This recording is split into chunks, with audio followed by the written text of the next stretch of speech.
Good afternoon to everyone. Paul from Paul's Passing Thoughts.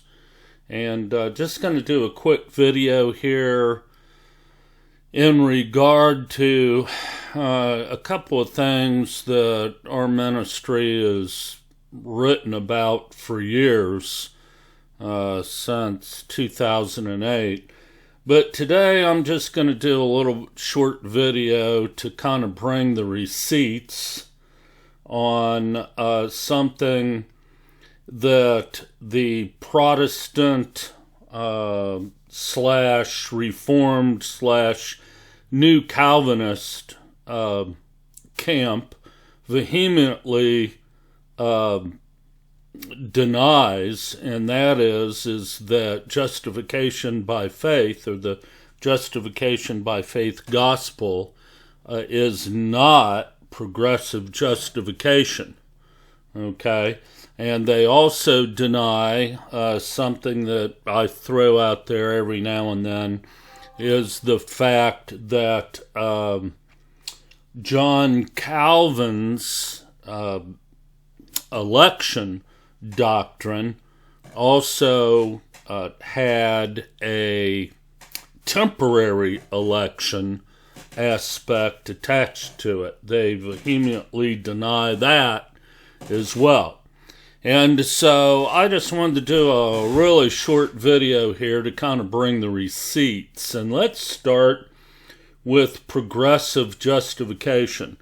And oddly, shockingly actually, their argument to that is that I don't understand that things that differ, and justification is a one-time forensic statement by God concerning, or a forensic or legal declaration, in other words, concerning a person's state or position, and salvation is the part that is actually progressive.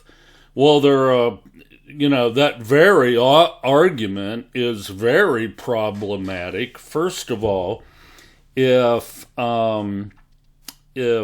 justification is a legal declaration, how is that a manifestation of righteousness apart from the law being a legal declaration? That's the first thing. Secondly, if it's only a declaration, that strongly implies that there's really no change in the state of being of a person that's supposedly born again. Okay? The third huge problem is if salvation is a process and we're alive in the midst of that process, it has to be work salvation by virtue of what we don't do with intentionality, or what we do with intentionality.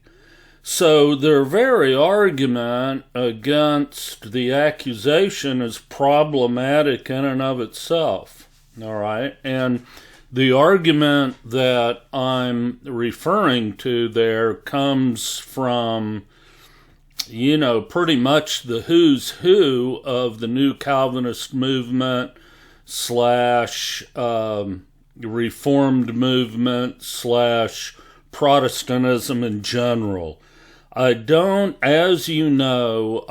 like distinctions between Protestantism, Reformed, or New Calvinist.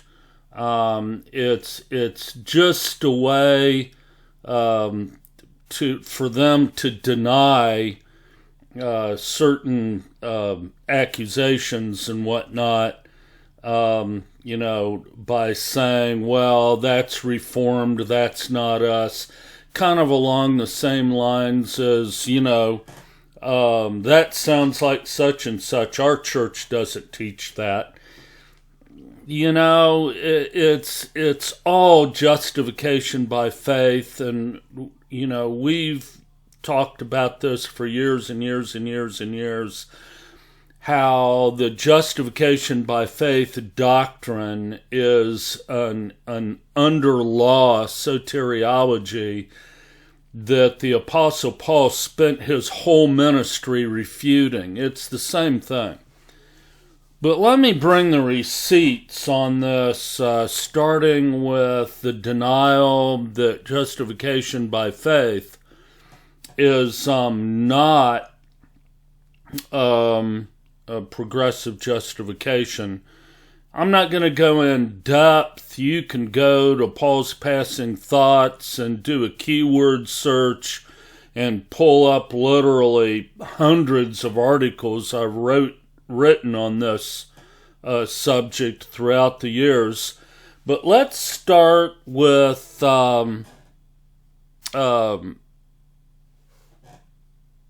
backing up a little bit. Look, backing up a little bit. Protestantism, Calvinism, Reformed, okay, New Calvinist, all the same. It's all the same, okay? It's all justification by faith. It's all progressive justification. And for that matter, it's also just a different form of progressive justification that is also Catholicism, okay? The big three of the Protestant Reformation never left the Catholic Church. Luther never left the Catholic Church. Calvin never left the Catholic Church. And Augustine was a Catholic, in fact, a doctor of grace in the Catholic Church till the end of his life. All right? So I don't want to get too far in the weeds and all of this. I just want to bring some receipts and end the video. All right. First on progressive justification. Well, so let's start with John Calvin, okay? And let me see what I can bring up here. Let's bring up this. Okay. This is from Book 3 of the Institutes of the Christian Religion by John Calvin.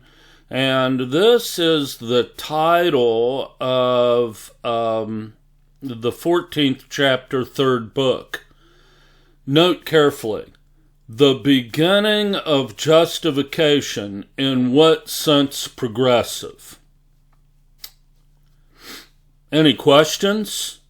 And what's telling about this title in this chapter is he's stating here that the beginning of justification is progressive. Okay?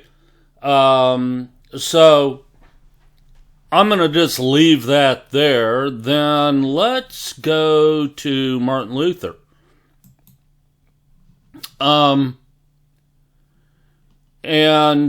This is from, now, before we go to this, and this is page 22, don't want to lose my page there, but let's go all the way up to the beginning. I highly recommend this book. It's not about election. Why Calvinism is another gospel. Okay, if you want a pretty detailed, in-depth deconstruction of justification by faith, get this book. All right, I go into a lot of detail, and just go to, now you can go to Tank, TANC.online,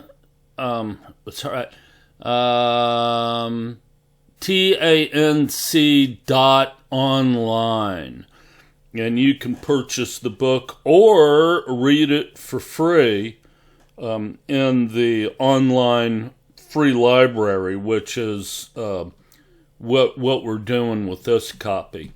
So this is actually what you can read, and even, I think, even download. Yeah, right there. You can even download a copy for yourself to keep on your computer. So let's go back to page, where were we? 22?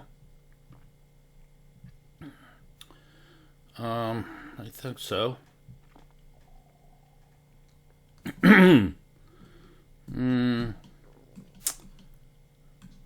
20. Should be more like page, yeah, okay, here we go.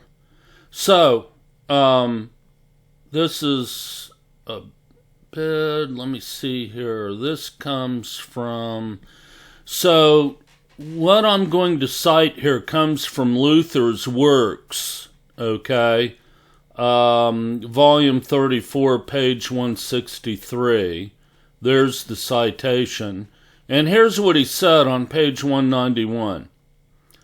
Daily we sin, daily we are continually, what?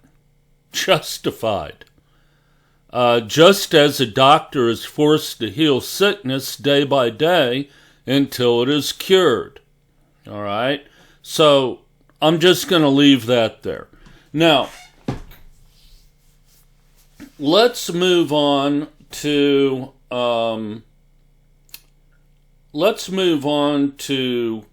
John Calvin's temporary election. Okay? And there's actually a video out of sight. Maybe you can find it online. Maybe Google Paul Dosey, John Piper, temporary election. Let me see here. I'm trying to think of where you might be able to find that video where I confronted John Piper on this at a conference, and we have the video on that. Okay? You might go to Paul's Passing Thoughts and do a keyword search on temporary election, or John Piper, just do a search on John Piper, and so that video is somewhere on Paul's Passing Thoughts where I confront him about this, and it really didn't go well for him. But anyway, let's go down to chapter 4, and oops, no, it wasn't that chapter. Let's go further down. Yeah. Chapter 5, A Gospel, Works, Fear, and No Assurance. Okay? And let's go down where,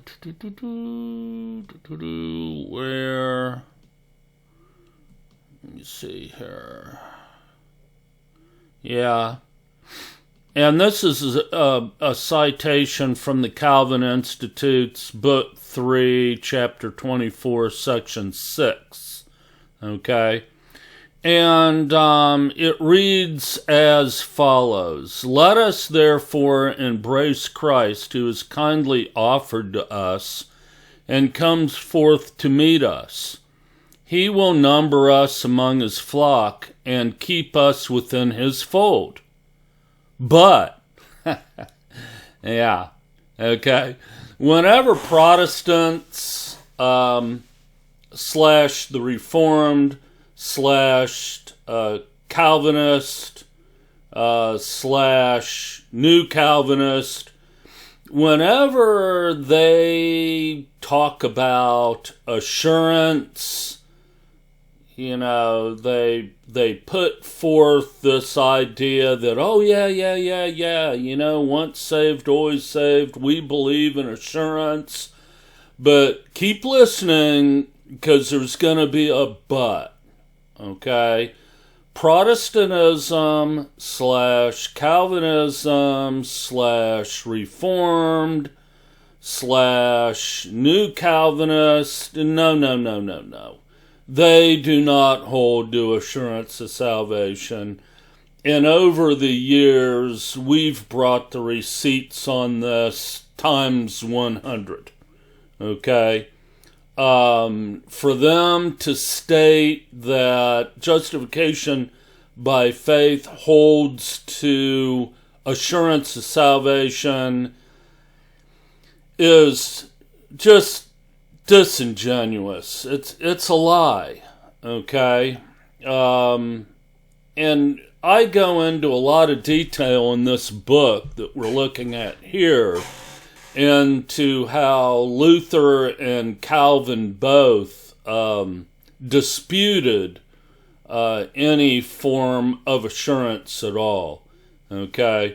I'll let you get the book and read all of that for yourself. Anyway, so here it is. But anxiety arises as to our future state.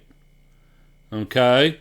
Now, he's not saying, he's not going to give counsel here on why we shouldn't have this anxiety. All right? Luther and Calvin believed that this very anxiety is the primary driving force of sanctification.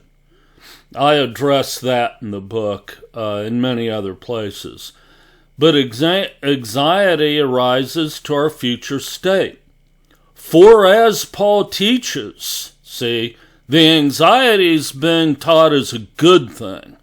For as Paul teaches that those are called who were previously elected, stop right there.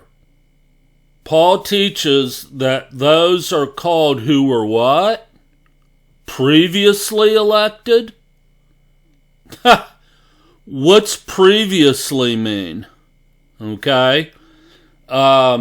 Previously elected, so that our Savior shows that many are called, but few chosen. Matthew 22:14.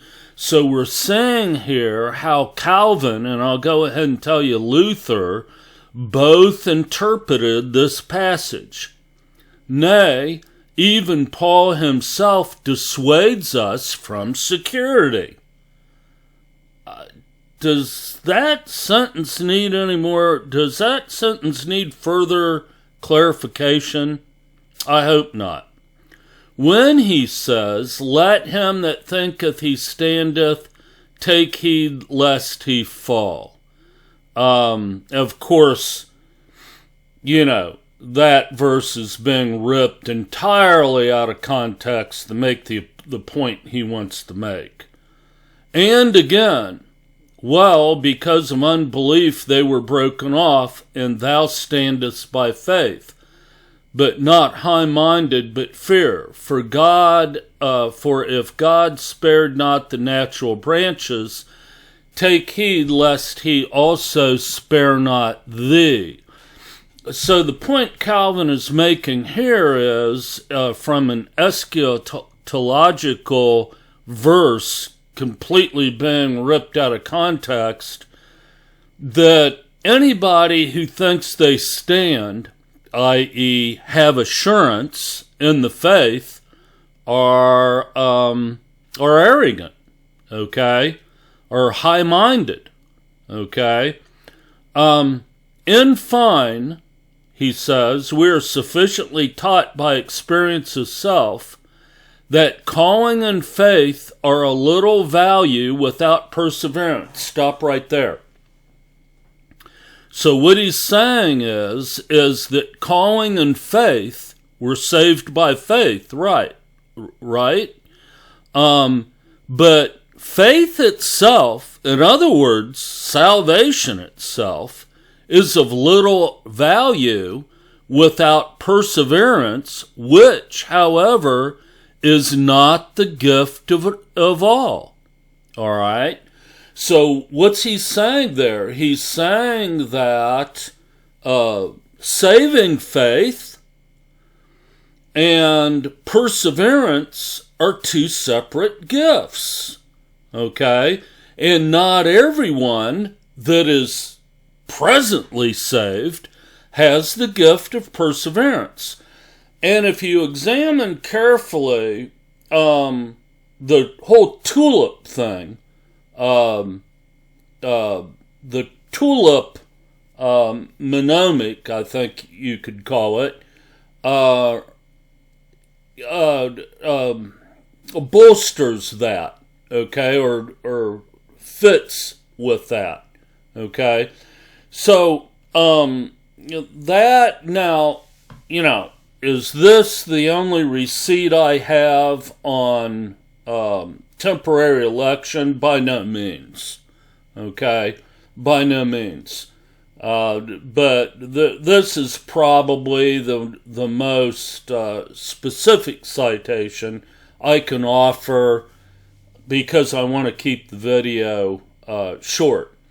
And I hope I've done that. You have a great day, and I'm going to end this here and go about aggressively loving God and others with no fear of condemnation. Have a great day.